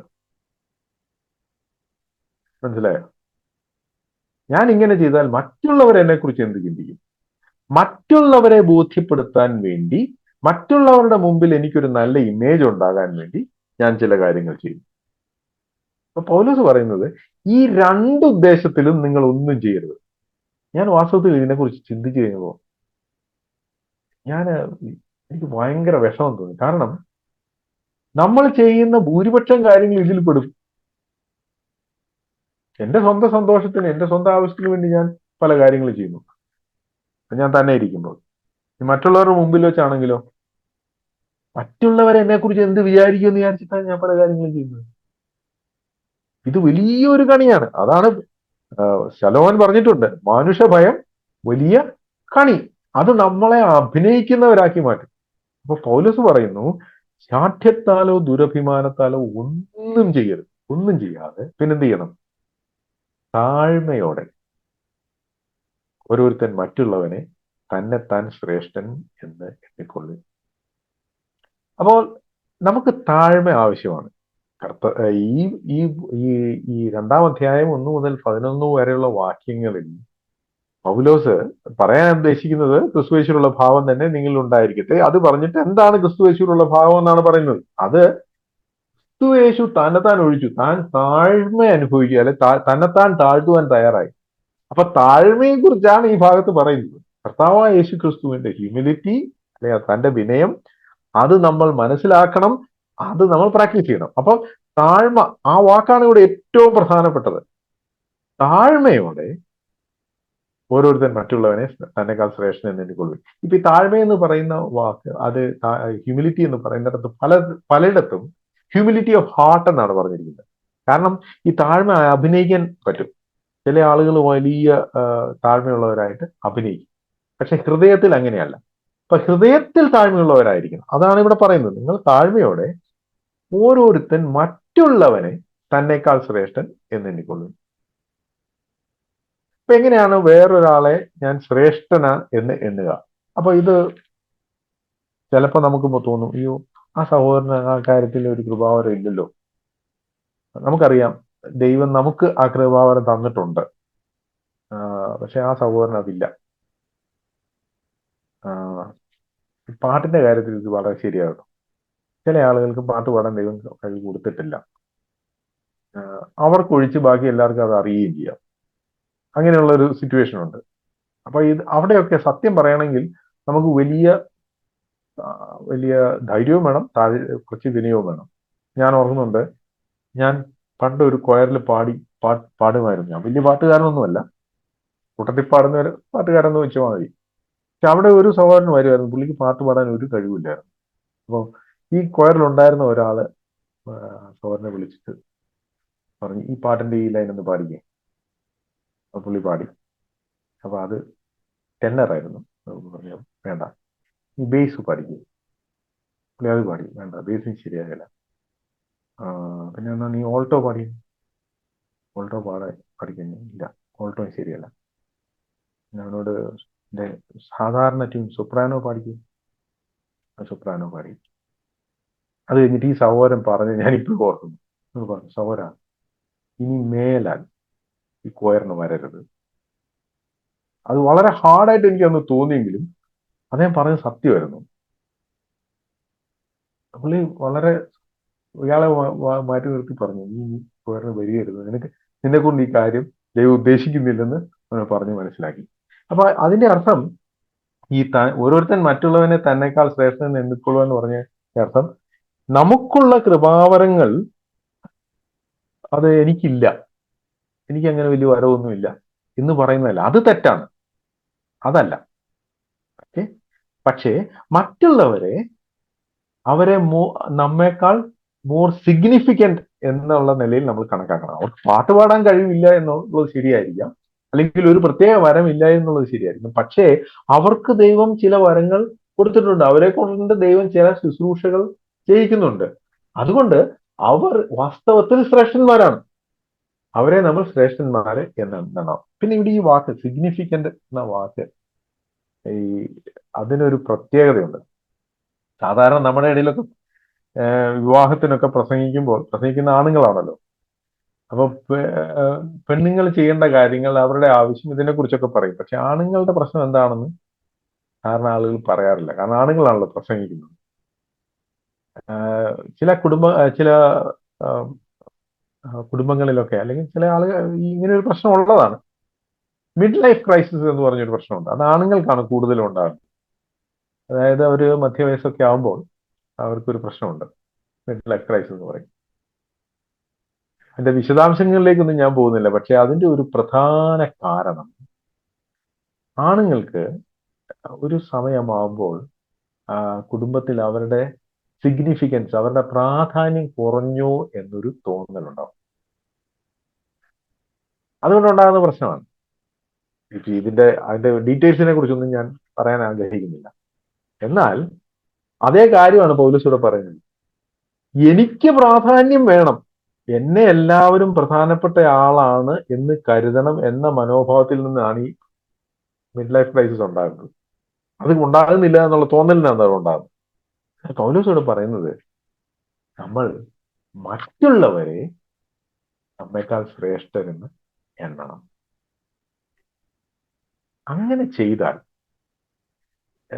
ഞാനൊരു കാര്യം ചോദിക്കാം, നമ്മൾ നമ്മുടെ സഭയിലുള്ള മറ്റ് സഹോദരന്മാരെ അല്ലെങ്കിൽ സഹോദരിമാരെ നമ്മേക്കാൾ ശ്രേഷ്ഠർ, നമ്മളെക്കാൾ ബഹുമാനം, നമ്മേക്കാൾ പ്രാധാന്യമുള്ളവരാണ് എന്ന് കരുതിയാൽ നമുക്ക് പിന്നെ അവരോട് വഴക്കുണ്ടാക്കാൻ പറ്റുമോ? പോട്ടെ, അവരുമായിട്ട് ഒരു ആർഗ്യുമെന്റ് നടത്താൻ പറ്റുമോ? ഈ ആർഗ്യുമെന്റും വഴക്കും വാഗ്വാദങ്ങളും ഒക്കെ ഉണ്ടാകുന്നത് എങ്ങനെയാണ്? സഹോദര, തനിക്കൊന്നും അറിഞ്ഞുകൂടാ, ഞാൻ പറയുന്നതാണ് ശരി, ഞാൻ പറയുന്നതാണ് പ്രധാനപ്പെട്ട കാര്യം, നിങ്ങൾ പറയുന്നത് പ്രധാനപ്പെട്ടതല്ല. അങ്ങനെയല്ലേ വഴക്കുണ്ടാകുന്നു. അപ്പൊ എല്ലാവരും മറ്റുള്ളവരെ തന്നേക്കാൾ ശ്രേഷ്ഠൻ എന്ന് എണ്ണിയാൽ ഈ പ്രശ്നം ഇല്ലാതാവില്ലേ? അപ്പൊ പൗലോസ് ശരിക്കും, നമ്മൾ ഇംഗ്ലീഷിൽ പറയും, hitting the nail on the head. അതാണ് ഇവിടെ ചെയ്യുന്നത്. നമ്മൾ ഓരോരുത്തരും മറ്റുള്ളവരെ നമ്മേക്കാൾ ശ്രേഷ്ഠൻ എന്ന് എണ്ണിയാൽ പ്രശ്നം തീർന്നു. ഇത് സഭയിൽ മാത്രമല്ല, കുടുംബത്തിൽ ശരിയാണ്. എവിടെയാണെങ്കിലും പ്രശ്നം ഉണ്ടാകുന്നത് ഞാനാണ് നിന്നേക്കാൾ ശ്രേഷ്ഠൻ എന്ന് കരുതുമ്പോഴാണ്. അത് ഈ ലോകത്തിന്റെ ഒരു പ്രശ്നമാണ്. ലോകം അങ്ങനെയാണല്ലോ. ട്രംപ് പറയുന്നത് ബൈഡൻ ഒന്നും അറിഞ്ഞുകൂടാ, അയാൾ ചെയ്ത് മുഴുവൻ തെറ്റാണെന്ന് പറഞ്ഞാണ് ട്രംപ് വരുന്നത്. ഞാനാണ് അയാളെക്കാൾ ശ്രേഷ്ഠൻ. അങ്ങനെയാണ് ലോകം. എന്നാൽ നമ്മൾ വിശ്വാസികൾ അങ്ങനെ ആയിരിക്കരുത്. പൗലോസ് പറയുന്നു, മറ്റുള്ളവരെ തന്നെക്കാൾ ശ്രേഷ്ഠൻ എന്നെണ്ണണം. ഇനി ഇത് 12 റോമർ 12 നമ്മൾ വായിച്ചാണ്, ഭാവിക്കേണ്ടതിന് മീതെ ഭാവിച്ചുയരാതെ ദൈവം അവനവന് വിശ്വാസത്തിന്റെ അളവ് പങ്കിട്ടതുപോലെ സുബോധമാകുമെണ്ണം ഭാവിക്കണമെന്ന് ഞാൻ എനിക്ക് ലഭിച്ച കൃപയാൽ നിങ്ങളിൽ ഓരോരുത്തരോടും പറയുന്നു. എന്ന് വെച്ചാൽ നമ്മൾ നമ്മെക്കുറിച്ച് തന്നെ ഒരു റിയലിസ്റ്റിക് ആയിട്ടുള്ള ഒരു എസ്റ്റിമേഷൻ ഉണ്ടായിരിക്കും. B real. അപ്പൊ ദൈവം നിങ്ങൾക്ക് ഒരു ആത്മീയ വരം തന്നിട്ടുണ്ട് എങ്കിൽ 12-ാം അധ്യായം 1 Corinthians 12-ാം അധ്യായത്തിൽ പൗലോസ് പറയുന്ന സഹോദരന്മാരെ, ആത്മീയ വരങ്ങളെ കുറിച്ച് നിങ്ങൾക്ക് അറിവില്ലാതിരിക്കരുത് എന്ന് ഞാൻ ആഗ്രഹിക്കുന്നു. അപ്പൊ നമ്മൾക്ക് ദൈവം നൽകിയിരിക്കുന്ന വരങ്ങളെ കുറിച്ച് നമ്മൾ അറിവുള്ളവരായിരിക്കണം. അതിന്റെ അർത്ഥം എനിക്കുള്ള വരം ഇല്ലാത്തവരെല്ലാം എന്നെക്കാൾ കുറഞ്ഞവരാണെന്നല്ല. അവർക്ക് ദൈവം വേറൊരു വരം കൊടുത്തിട്ടുണ്ട്. അത് എനിക്ക് ദൈവം തന്നിരിക്കുന്ന വരത്തെ പോലെ തന്നെ പ്രാധാന്യമുള്ളതാണ്. അതുകൊണ്ട് നാം അവരെ ശ്രേഷ്ഠരായി എണ്ണണം. ആ ഒരു കാര്യം നാം പ്രത്യേകം ശ്രദ്ധിക്കണം. അല്ലാതെ മറ്റുള്ളവരെ ശ്രേഷ്ഠരായി എണ്ണുന്നത് കൊണ്ട് എന്നിലുള്ളത് ആത്മീയ വരത്തെ ഞാൻ നിഗ്ലക്ട് ചെയ്യണം. അത് അവര് ചെയ്യട്ടെ, എനിക്ക് എന്നെ ദൈവം ഏൽപ്പിച്ചിരിക്കുന്ന കാര്യം വേറൊരാൾ ചെയ്യട്ടെ എന്ന് വിചാരിക്കുവാൻ നമുക്ക് അത് സ്വാതന്ത്ര്യം നൽകുന്നില്ല. ഓക്കെ, ഇനി നമ്മൾ കണ്ടല്ലോ, ശാഠ്യത്താലും ദുരഭിമാനത്താലും ഒന്നും ചെയ്യാതെ മറ്റുള്ളവനെ ശ്രേഷ്ഠൻ തന്നെക്കാൾ ശ്രേഷ്ഠൻ എന്ന് എണ്ണിക്കൊള്ളുവിൻ. പിന്നെ പറയുന്നത് ഓരോരുത്തരും സ്വന്തം ഗുണമല്ല മറ്റുള്ളവന്റെ ഗുണം കൂടെ നോക്കണം. എഗെയിൻ ഇത് ഈ മനുഷ്യന്റെ ജഡ അഭിലാഷത്തിന് നേരെ എതിരായിട്ടുള്ള കാര്യമാണ്. നമ്മുടെ ജന്മനാ ഉള്ള സ്വഭാവം എന്ന് പറയുന്നത് സ്വന്തം കാര്യം എന്നുള്ളതാണ്. നമ്മൾ ജനിച്ചത് സെൽഫിഷ് ആയിട്ട്, സ്വാർത്ഥരായിട്ടാണ് ഈ ഭൂമിയിൽ ജനിച്ചിരിക്കുന്നത്. അത് നമ്മുടെ സ്വഭാവമാണ്. പരിശുദ്ധാത്മാവ് ഉള്ളിൽ വന്നില്ലെങ്കിൽ അതിന് മാറ്റം ഉണ്ടാവുകയില്ല. പരിശുദ്ധാത്മാവ് നമ്മുടെ ഉള്ളിൽ വരുമ്പോൾ ആ മാറ്റം ഉണ്ടാകണം. ഞാൻ പലപ്പോഴും എനിക്ക് തോന്നിയിട്ടുള്ള ഒരു കാര്യമാണ്, ആളുകൾ വളരെ സെൽഫിഷ് ആയിട്ട് പെരുമാറുമ്പോൾ, സ്വന്തം കാര്യം മാത്രം ചിന്തിക്കുന്നു. അപ്പോൾ അങ്ങനെയുള്ള വിശ്വാസികൾ ഒരു കോൺട്രഡിക്ഷൻ ആണെന്ന് എനിക്ക് തോന്നിയിട്ടുണ്ട്. കാരണം പരിശുദ്ധാത്മാവ് ഉള്ളിൽ വന്ന് ഒരു മാനസാന്തരവും ഒരു രൂപാന്തരവും ഉണ്ടായി കഴിയുമ്പോൾ അവർ സ്വന്തം കാര്യം നോക്കുന്നവരല്ല, മറ്റുള്ളവരുടെ ഗുണം നോക്കുന്നവരായി മാറും. അപ്പൊ പൗലോസ് പറയുന്നത് സ്വന്തം ഗുണം മാത്രം നോക്കരുത്. നമ്മൾ മലയാളത്തിൽ പറയുമല്ലോ, സ്വന്തം കാര്യം ചിന്താവുക. അങ്ങനെയുള്ള ആളുകളായിരിക്കരുത് നിങ്ങൾ. മറ്റുള്ളവന്റെ ഗുണം, അവരുടെ ഇൻട്രസ്റ്റ് നോക്കണം. അപ്പൊ നമ്മളൊരു പ്രശ്നം ഉണ്ടായപ്പോൾ എനിക്കെന്ത് തോന്നുന്നു, നമ്മളൊരു കാര്യത്തെ എങ്ങനെ കാണുന്നു എന്നതിനോടൊപ്പം വേറൊരാളുടെ ആംഗിളിൽ നിന്ന് അതിനെ ഒന്ന് കാണാൻ കൂടെ നമ്മൾ ശ്രമിക്കണം. ഇംഗ്ലീഷിൽ പറയല്ലോ, putting yourself in someone else shoe. അയാളുടെ ആ ഭാഗത്ത് നിന്ന് നോക്കുവാൻ കൂടെ നമ്മൾ ശ്രദ്ധിക്കണം. അത് കഴിഞ്ഞ് 5-ാം വാക്യത്തിൽ താൻ പറയുന്നു, ക്രിസ്തുവേശുവിലുള്ള ഭാവം തന്നെ നിങ്ങളിലും ഉണ്ടായിരിക്കട്ടെ. ഇംഗ്ലീഷിൽ ദ മൈൻഡ് ഓഫ് ക്രൈസ്റ്റ്, NIV-ലെ ദ ആറ്റിറ്റ്യൂഡ് ഓഫ് ക്രൈസ്റ്റ് എന്നാണ് പറഞ്ഞിരിക്കുന്നത്. കർത്താവ് യേശു ക്രിസ്തു ഈ ഭൂമിയിലായിരുന്നപ്പോൾ താൻ ചെയ്ത പല കാര്യങ്ങളും ചെയ്യാൻ ആളുകൾക്ക് വലിയ താല്പര്യമാണ്. എനിക്ക് താല്പര്യമാണ്. കാരണം എനിക്ക് വെള്ളത്തിന് മേലെ നടക്കാൻ ഇഷ്ടമാണ്. എനിക്ക് രോഗികളെ തൊട്ട ഉടനെ രോഗികളെ സൗഖ്യമാക്കാൻ, അത് കൽപ്പിച്ച ഉടനെ രോഗികളെ സൗഖ്യം എനിക്ക് ഇഷ്ടമാണ്. എനിക്ക് അതിനൊക്കെ ആഗ്രഹമുണ്ട്. പലപ്പോഴും നമ്മൾ കർത്താവിന്റെ ആക്ഷൻസ് ഇമിറ്റേറ്റ് ചെയ്യാനായിട്ടാണ് നമ്മുടെ ആഗ്രഹം. പക്ഷേ ദൈവവചനം പറയുന്നത് ക്രിസ്തുവേശുവിന്റെ ഭാവം, ക്രിസ്തുവേശുവിലുള്ള ഭാവം തന്നെ നിങ്ങൾ ഉണ്ടായിരിക്കട്ടെ. അത് അല്പം വിഷമമുള്ളൊരു കാര്യം. ആ ഭാവം എന്താണ് എന്നാണ് തുടർന്നുള്ള വാക്യങ്ങളിൽ പൗലോസ് പറയുന്നത്. നമുക്കത് മുഴുവൻ നോക്കാനായിട്ട് ഇന്ന് സമയമുണ്ട് എന്നെനിക്ക് തോന്നുന്നില്ല. എങ്കിലും 6-ാം വാക്യത്തിൽ ഞാൻ പറയുന്നു, അവൻ ദൈവരൂപത്തിലിരിക്കെ ദൈവത്തോടുള്ള സമത്വം മുറുകെ പിടിച്ചുകൊള്ളണം എന്ന് വിചാരിക്കുന്നത്. അവിടെ ഈ ദൈവരൂപത്തിൽ, ഫോം ഓഫ് ഗോഡ് എന്നാണ് പറഞ്ഞിരിക്കുന്നത്. അപ്പൊ അത് വായിച്ചിട്ട് ചില ആളുകൾ പറയുന്നത് ദൈവമല്ല, ദൈവത്തിന്റെ ഫോമാണ് എന്ന് പറയും. ഇത് ക്രിസ്തുവിന്റെ ദൈവത്വത്തെ നിരാകരിക്കുവാൻ വേണ്ടി ആളുകൾ പറയുന്ന ഒരു വാദമാണിത്. എന്നാൽ അവിടെ ഉപയോഗിച്ചിരിക്കുന്ന ആ പദം, ഒറിജിനൽ ഭാഷയിൽ ഉപയോഗിച്ചിരിക്കുന്ന ആ പദത്തിന്റെ അർത്ഥം ഏത് വസ്തുവിനെ കുറിച്ചാണോ പറയുന്നത് ആ വസ്തുവിന്റെ എല്ലാ ഗുണവും ഉള്ളത് എന്നാണ് അതിന്റെ അർത്ഥം. അപ്പോ അവൻ ദൈവരൂപത്തിൽ ഇരിക്കുന്നു എന്ന് പറഞ്ഞാൽ ദൈവത്തിനുള്ള എല്ലാ സ്വഭാവ ഗുണങ്ങളും ഉള്ള ആള എന്നാണ് അതിന്റെ അർത്ഥം. അപ്പൊ ദൈവരൂപത്തിൽ ഇരിക്കുക പറഞ്ഞാൽ ദൈവത്തിന്റെ എല്ലാ ഗുണങ്ങളും എല്ലാ പദവികളും ഉണ്ടായിരുന്ന അവസ്ഥയിലായിരുന്നു താനിരുന്നത്. ആ സമയത്ത് താൻ ദൈവത്തിലുള്ള എല്ലാത്തിനെയും താൻ റെപ്രസെന്റ് ചെയ്തു. ദൈവത്തിന്റെ സ്വഭാവ ഗുണങ്ങൾ മാത്രമല്ല, ദൈവത്തിന്റെ മഹത്വവും തേജസ്സും എല്ലാം താൻ റെപ്രസെന്റ് ചെയ്തിരുന്നു. അപ്പൊ ഒരിക്കലും ദൈവത്തെക്കാൾ കുറഞ്ഞ ഒരാളല്ല ദൈവരൂപത്തിൽ ഇരുന്ന നമ്മുടെ കർത്താവായ യേശു ക്രിസ്തു. ആ കാര്യം നാം ഓർത്തിരിക്കണം. പിന്നെ താൻ ചെയ്തത് ഈ ദൈവരൂപത്തിൽ ഇരിക്കുക, അല്ലെങ്കിൽ താൻ ദൈവത്തോട് സമനായിരുന്ന ആ സമയത്ത് തനിക്ക് ഒരുപാട് അഡ്വാൻറ്റേജസ് ഉണ്ടായിരുന്നു, പ്രിവിലേജസ് ഉണ്ടായിരുന്നു. ഇപ്പൊ നമ്മളൊക്കെ പല കഥകൾ കേട്ടിട്ടുണ്ട്. ഒരു രാജാവ് വേഷം മാറി പ്രജകളുടെ ഇടയിൽ പോയി എന്ന് ആ കഥകൾ നമ്മൾ പലപ്പോഴും കേട്ടിട്ടുണ്ട്. പലതരത്തിലുള്ള കഥകൾ നമ്മൾ കേട്ടിട്ടുണ്ട്. അപ്പോൾ ഈ കഥയിൽ രാജാവ് വേഷം മാറി പ്രജകളുടെ ഇടയിൽ പോയെങ്കിലും ഒരിക്കലും താൻ രാജാവ് അല്ലാതായിട്ടില്ല. അങ്ങനെയാണ് ആ കഥകളെല്ലാം. എന്നാൽ ആ കഥകൾ മുഴുവൻ ഉണ്ടായത് നമ്മുടെ കർത്താവായ യേശു ക്രിസ്തുവിന്റെ മനുഷ്യാവതാരം സംബന്ധിച്ചാണ്. ദൈവമായിരുന്നവൻ മനുഷ്യനായി വന്നു. അപ്പൊ ദൈവത്തിന്റെ സന്നിധിയിൽ ദൈവത്തോട് സമനായിരിക്കുമ്പോൾ, തന്നെ ദൈവരൂപത്തിൽ ഇരിക്കുമ്പോൾ തനിക്കുണ്ടായിരുന്ന പ്രിവിലേജസ്,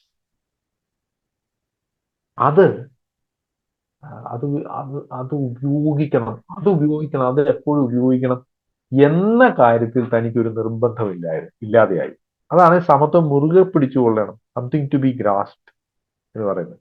അത് വിട്ടുകളയാൻ തയ്യാറായി. അതുകൊണ്ടാണ് ആദ്യം തന്നെ ദാസരൂപം എടുത്തു എന്ന് പറയുന്നത്. മനുഷ്യ സാദൃശ്യത്തിലായി എന്ന് പറയുന്നതിന് മുമ്പ് തന്നെ ദാസരൂപം എന്ന് പറഞ്ഞിരിക്കുന്നത് അതുകൊണ്ടാണ്. എന്താണ്? ദാസന് ഒരു പ്രിവിലേജും ഇല്ല.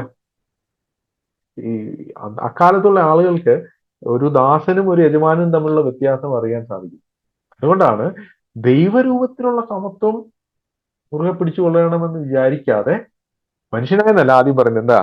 ദാസരൂപം എടുത്തുമ്പോൾ പറഞ്ഞാൽ ഒരു പ്രിവിലേജും ഇല്ലാത്ത ഒരു വ്യക്തിയായി മാറി. അതെങ്ങനെ സാധിച്ചു? എന്തുകൊണ്ട് സാധിച്ചു? അതാണ് ക്രിസ്തുയേശുവിലുള്ള ഭാവം. ഞാനിവിടെ നിർത്താൻ പോവുകയാണ്. ഞാൻ ഒരു കാര്യം മാത്രം പറഞ്ഞ് ഞാൻ അവസാനിപ്പിക്കാം.